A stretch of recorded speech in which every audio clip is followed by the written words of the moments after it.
You've seen the picture, right? That impossible landscape, an endless mirror where the sky isn't just above you but below you too. We came to Bolivia for that exact image, the one that pulls travelers from all over the world. But what we found instead, in the buzzing chaos of its cities and the ancient soul of its people, was the real story. This is the Bolivia you won't find on a postcard.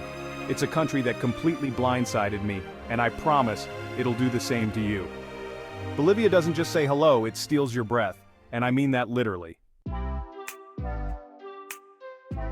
Our adventure kicked off in La Paz, and the first thing that hits you isn't the view, but the altitude. We're talking over 3,600 meters, making it one of the highest capital cities on the planet, and trust me, you feel every single meter. But once you catch your breath, you start to see it, a city that seems to defy gravity, clinging to the walls of a massive canyon. A place where ancient traditions and buzzing modern life are tangled together on every corner. We weren't just here for the famous spots, we were on a mission to find the real Bolivia, the one humming with natural wonders and vibrant culture. La Paz is a city of beautiful contradictions. Down in its narrow winding streets we stumbled upon our first true Bolivian gem, the Mercado de las Brujas, the Witches' Market. This is so much more than a tourist stop. It's a living, breathing hub of Aymara culture where local healers, the Yatari, carry on traditions that are centuries old. The stalls are a wild array of herbs, amulets, and offerings to Pachamama, or Mother Earth. The most eye-catching things for sale? Dried llama fetuses. It sounds jarring, but they hold deep meaning.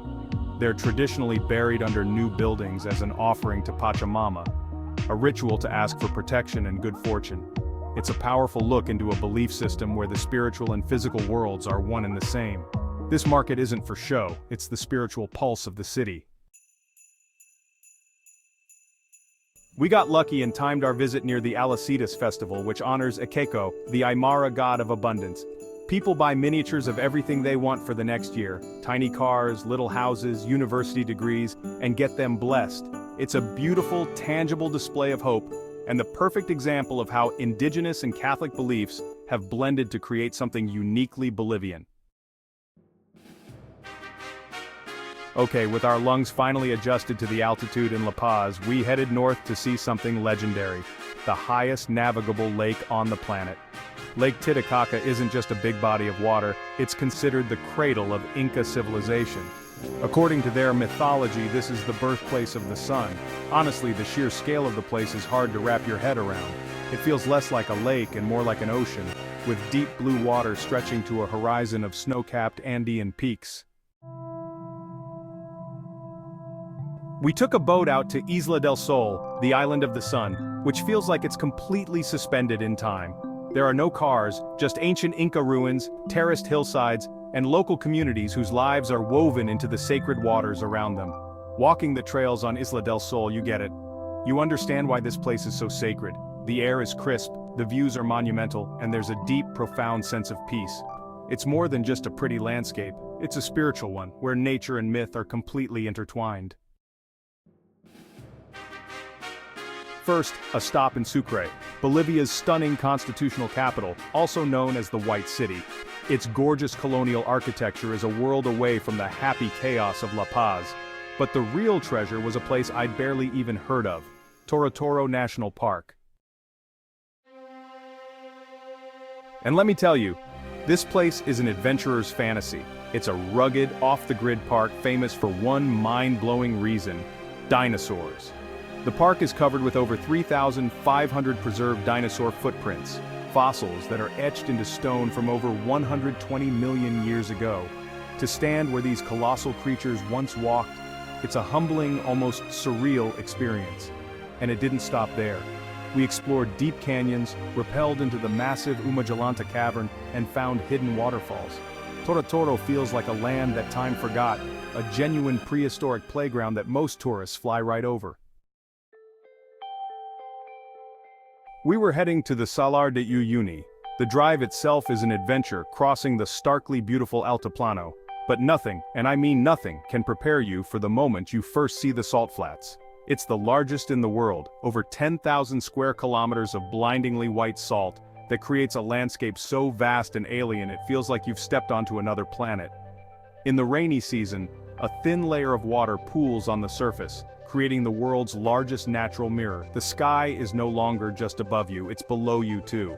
You completely lose all sense of direction and perspective, feeling like you're walking on clouds in an endless sky. It is one of the most beautiful and profoundly disorienting things I have ever seen.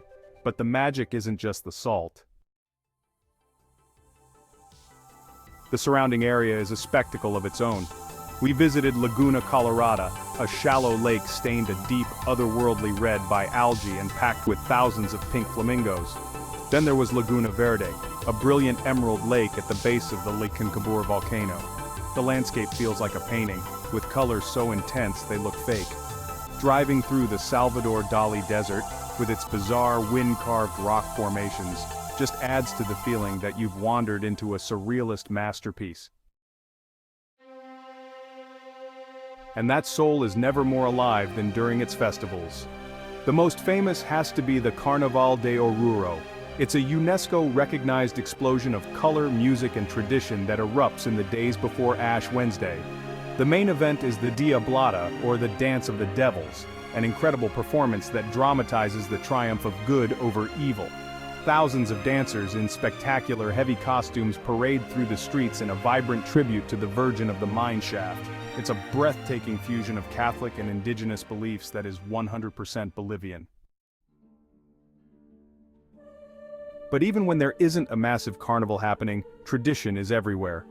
In August, we saw many Bolivians making offerings to Pachamama, Mother Earth, leaving gifts of coca leaves, food and alcohol to give thanks and ask for a good year. This deep respect for the land is something you feel all across the country, a constant reminder of the powerful, unbreakable bond between the Bolivian people and the earth beneath their feet. I came to Bolivia expecting to be floored by the landscapes, and I was.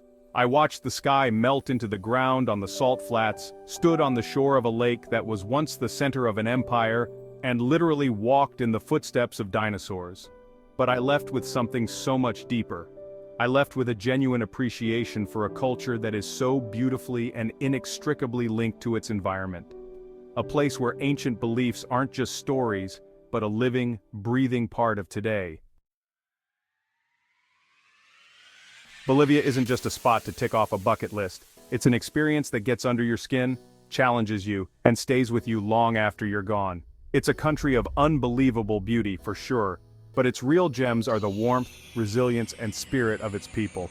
I never saw it coming, but Bolivia turned out to be one of the most incredible adventures of my life. So, what do you think?